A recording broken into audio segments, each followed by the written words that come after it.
एक लक्षात घ्या, ब्लड प्रेशरचं निदान झाल्यानंतर गोळी आपण देतोय ती ब्लड प्रेशर कंट्रोल करायला, पण लक्षात घ्या की डॉक्टरांना BP जास्ती दिसतोय किंवा तुमचं थोडंसं डोकं दुखलं किंवा ॲक्सिडेंटली लक्षात आलं की BP जास्त आहे म्हणून आपण ही ट्रीटमेंट नाही करत आहोत. BPच्या गोळ्या का देतो आपण, तर लॉंग टर्ममध्ये कॉम्प्लिकेशन्स होऊ नयेत म्हणून.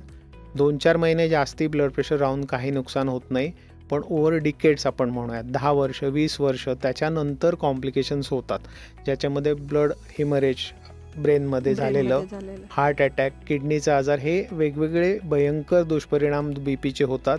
ते तेव्हा होऊ नयेत म्हणून आपण ते ब्लड प्रेशर कंट्रोल करत असतो. आणि ब्लड प्रेशरची गोळी हा डॉक्टर तुमच्या फायद्यासाठीच देतो.